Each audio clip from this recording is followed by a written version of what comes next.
मैं कशिश और स्वागत है आपका मेरे खास कार्यक्रम राजनीतिक गलियारा में। देखा जाए यहाँ पर तो प्रियंका गांधी इस वक्त काफी ज्यादा सुर्खियों में बनी हुई है, लेकिन उससे पहले आपको एक बड़ी अपडेट यहाँ पर दे देते हैं कि अब पटना कोर्ट से भी समन भेजा गया है राहुल गांधी के पास। यानी कि राहुल गांधी अब चारों तरफ से बुरी तरीके से फंसते हुए नजर आ रहे हैं। दूसरी तरफ देखिए कर्नाटकों के चुनाव का ऐलान हो चुका है और यहाँ पर कहीं ना कहीं कांग्रेस बढ़त बनाती हुई नजर आ रही है। इस तरीके के यहाँ पर सर्वे सामने आ रहे हैं, लेकिन फिर भी कांग्रेस पार्टी की जो मुश्किलें हैं वो कम होने का नाम नहीं ले रही। साथ ही साथ अगर देखा जाए यहाँ पर तो प्रियंका गांधी अब पूरी तरीके से पार्टी की कमान संभाल सकती है, बात यहाँ पर मल्लिकार्जुन खड़गे कहते नजर। अब उस बीच एक बड़ी जानकारी ये भी सामने आती है कि शायद यहाँ पर सोनिया गांधी वापस से अध्यक्ष बन सकती है। ये जो पार्टी की कमान जो सौंपी थी मल्लिकार्जुन खड़गे को वो खुद संभालती हुई नजर आएगी। इस तरीके के कयास यहाँ पर लगाए जा रहे हैं। तो मल्लिकार्जुन खड़गे क्या करेंगे, क्योंकि कुछ समय पहले ये रिपोर्ट भी सामने आई थी कि शायद खड़गे खुद को प्रधानमंत्री के रूप में आगे कर सकते हैं। तो कितनी सच्चाई है कितनी नहीं उसके बारे में भी आपको जरूर बताएंगे। लेकिन अब यहाँ पर मुद्दा ये है कि आखिरकार प्रियंका गांधी को कौन सी जिम्मेदारी, क्योंकि यहाँ पर प्रियंका गांधी को लगातार आगे किया जा रहा है। यूपी में किया गया था, हिमाचल में किया गया था, अब कर्नाटक में भी उन्हें लगातार रैलियों के लिए भेजा जा रहा है। उसके बाद यहाँ पर राजस्थान में पायलट गहलोत का मामला है तो वहां पर भी भेजा जाएगा। भूपेश बघेल के साथ भी उनके संबंध अच्छे हैं तो छत्तीसगढ़ भी भेजा जाएगा। और सिंधिया के खिलाफ मध्य प्रदेश में भी प्रियंका गांधी काफी बेहतर साबित हो सकते हैं तो वहां पर भी भेजा जाएगा। तो कपिल मेरे साथ है। देखा जाए कपिल तो काफी तरीके की जानकारियां मैं जनता को दे चुकी हूँ, लेकिन आपके हिसाब से क्या लगता है कि प्रियंका गांधी कोई भी जिम्मेदारी संभालने के लिए यहाँ पर पूरी सक्षम हो चुकी है और कौन सी वो जिम्मेदारी रहेगी? देखिए, अगर प्रियंका गांधी की बात करी जाए तो उन्हें चुनाव प्रभारी बनाया जा सकता है। हो सकता है कि कर्नाटका का बना दिया जाए, हो सकता है कि उत्तर प्रदेश का बना दिया जाए, लेकिन ये कहीं ना कहीं कांग्रेस को देखना जरूरी होगा कि कौन सा ऐसा राज्य है जो उनके हाथ से निकलता जा रहा है। देखिए, कर्नाटका की अगर बात करी जाए तो सर्वे में ये सामने आया था कि प्रियंका गांधी अगर वहां पर बहुत ताबड़तोड़ रैलियां नहीं भी करती हैं तो कहीं ना कहीं चुनावी जीत हासिल हो सकती है। मल्लिकार्जुन खड़गे का गृह राज्य क्षेत्र है और अगर राहुल गांधी की बात करी जाए तो उनकी संसद से सदस्यता रद्द हो चुकी है, यानी कि अभी फिलहाल वो चुनावी रैलियां करने के लिए बिल्कुल फ्री हैं। तो मुझे लगता है कि उत्तर प्रदेश कहीं ना कहीं उन्हें सौंपा जा सकता है और इस तरह की खबरें हमने बीते दिनों देखी भी थी, जिसमें कहा गया था कि अब कहीं ना कहीं उत्तर प्रदेश में जो वापसी है वो अगर करनी है आने वाले तमाम चुनावों से पहले तो कहीं ना कहीं लोकसभा चुनाव को लेकर और निकाय चुनाव को लेकर बड़ा टारगेट करना होगा और इसी के तहत प्रियंका गांधी को ये बड़ी जिम्मेदारी खड़गे सौंप सकते हैं। लेकिन यहाँ पर अगर देखा जाए तो अभी भी आज एक बड़ी जानकारी सामने जिसमें कहा जा रहा है कि प्रियंका गांधी को यहाँ पर पार्टी की पूरी तरीके से कमान सौंपने की बात की जा रही है। यानी कि प्रियंका गांधी जो कहेगी पार्टी में वही सब होगा।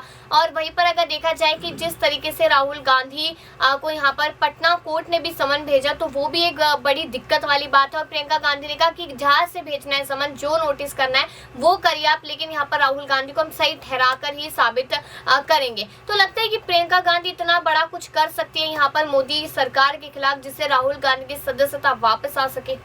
देखिए, यहाँ पर बात फिर वही सामने आ जाती है कि आप राष्ट्रीय अध्यक्ष जो है वो मल्लिकार्जुन खड़गे को बना देते हैं और ये कहते हैं कि गांधी परिवार का कोई सदस्य नहीं है। लेकिन फैसले तो कहीं ना कहीं पहले भी यही आरोप लग रहे थे और सवाल खड़े हो रहे थे कि जो फैसले वो कहीं ना कहीं राहुल गांधी और प्रियंका गांधी ही लेते हैं। घूम फिर कर सवाल भी यही होता है कि आखिर अगर गांधी परिवार को ही फैसले लेने हैं तो मल्लिकार्जुन खड़गे को इतनी बड़ी जिम्मेदारी क्यों सौंपी गई है। और आप पूरे इस मामले को देखें तो मल्लिकार्जुन खड़गे को लेकर पीएम मोदी भी तमाम चुनावी रैलियों में निशाना साधते हुए कहते हैं कि उनका जो रिमोट कंट्रोल है वो मुझे पता है कि किसके हाथ में। यानी कि पहले गांधी परिवार पर जो निशाना साधा जाता था वो कम हो चुका है, लेकिन वो अब शिफ्ट होकर मल्लिकार्जुन खड़गे पर चला गया क्योंकि कहीं ना कहीं जिम्मेदारी उन्हीं की है। लेकिन बड़ा सवाल ये उठता है कि अगर कर्नाटका का चुनाव हार जाते हैं तो फिर उसकी जिम्मेदारी किसे सौंपी जाएगी। देखिए, अगर प्रियंका गांधी को कहीं ना कहीं इस पूरे अगर हम राज्य से देखें तो हो सकता है कि दूर कर दिया जाए, क्योंकि राहुल गांधी को भी जब चुनाव होते थे तो बचाने की कोशिश की जाती थी। तो कहीं ना कहीं कांग्रेस की जो अटैकिंग राजनीति है वो नहीं नजर आती है, डिफेंसिव राजनीति के चलते कहीं ना कहीं फिलहाल मुश्किलों में कांग्रेस नजर आ रही है। भले ही लोकसभा सदस्यता जाने के बाद तमाम तरह की सत्याग्रह की बात हो रही हो, तमाम पार्टियों का साथ मिल रहा हो, लेकिन उस तरीके से चीजें अभी भी नजर नहीं आ रही।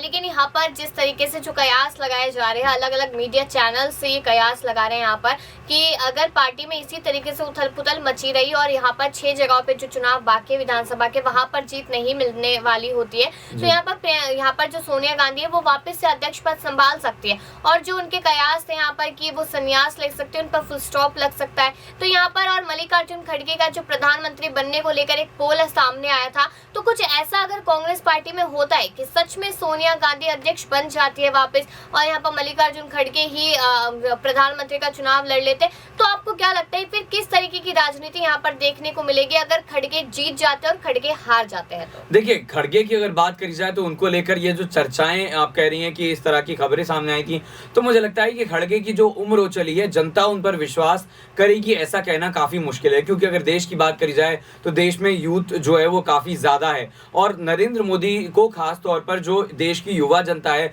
वो पसंद करती है। और यही वजह है कि 2014 में जो मैंडेट मिला था, 2019 में जो मैंडेट मिलता है उसमें और ज्यादा बढ़ोतरी हो जाती है और जो गठबंधन वाली जोड़ तोड़ वाली राजनीति थी वो लगभग खत्म होती हुई नजर आ रही है। कांग्रेस की अगर बात की जाए तो तमाम तरह के जो विपक्षी दल हैं उनका साथ मिलता हुआ नजर नहीं आता, तो ये कहना बड़ा मुश्किल है कि मल्लिकार्जुन खड़गे क्या ऐसा कर सकते हैं। और अगर हार जाते हैं तो फिर कहीं ना कहीं ये माना ही जा सकता है कि जिस तरीके से राहुल गांधी को लेकर आगे चला जाता है या फिर और तमाम नेताओं को लेकर बार बार जो है वो कांग्रेस दावेदारी पेश करती है, तो ये कहीं ना कहीं राजनीतिक करियर जो है वो मल्लिकार्जुन खड़गे का बिल्कुल खराब कर देगा, लगभग खत्म कर देगा। और अगर राष्ट्रीय अध्यक्ष की बात करी जाए तो सोनिया गांधी इस पद को भी संभालती हुई नजर आएंगी, ऐसा कहना इसीलिए मुश्किल है। शायद अगर कोई और वजह होती तो वो संभाल लेती, लेकिन उनकी जो तबीयत है वो बार बार खराब होती है और खास तौर पर जब कोविड उन्हें हुआ उसके बाद से इन्फेक्शन जो है वो उन्हें बार बार होता है। और इसको लेकर कांग्रेस पार्टी में खास तौर पर गांधी परिवार ये नहीं चाहेगा कि वो इस पद को संभाले, क्योंकि इस पद को संभालने के लिए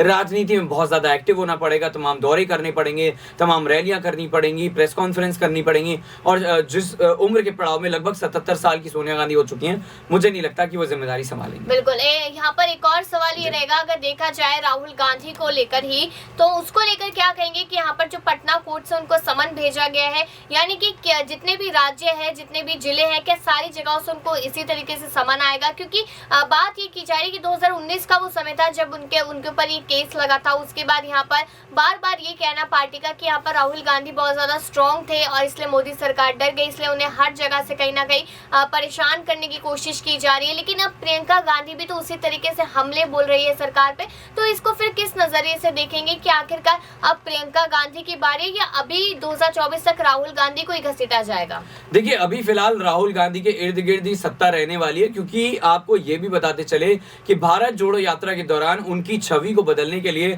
बहुत पैसा खर्च किया गया था। और मुझे लगता है कि इस छवि को कहीं ना कहीं वापस से धूमिल करने के लिए जो बीजेपी का आईटी सेल है, ना सिर्फ वो कोशिश करेगा बल्कि बीजेपी का जो थिंक टैंक है वो यही सोचेगा कि साल 2024 से पहले अगर ऐसा नहीं किया जाता तो कहीं ना कहीं पॉपुलैरिटी में जो इजाफा हो रहा था, आप देखिए जो एनडीए की सरकार थी, माफ कीजिएगा जो यूपीए की सरकार थी, उसमें सीटों के अंदर बढ़ोतरी देखी जा रही थी। तो इसी से कहीं ना कहीं बीजेपी घबरा गई और अब ये उनका सोचना है कि एक बार फिर से उसी छवि को जो है वो बनाया जाए। हालांकि सवाल है कि वो कैसे हो पाएगा, वो काफी मुश्किल नजर है। बिल्कुल माना जाएगा, लेकिन बात यहाँ प्रियंका गांधी की हो रही थी, तो अभी भी यही सवाल है कि क्या प्रियंका गांधी पर भरोसा कर पाएगी पार्टी और पार्टी के नेता, क्या उन्हें आगे करेगी पार्टी या फिर नहीं करेगी? आपको क्या लगता है? इस पर अपनी राय जरूर दीजिएगा कि पार्टी की कमान संभालने के लिए क्या प्रियंका गांधी सही ऑप्शन है? बाकी ऐसी खबरों के लिए देखते रहिए नेक्स्ट 9 न्यूज।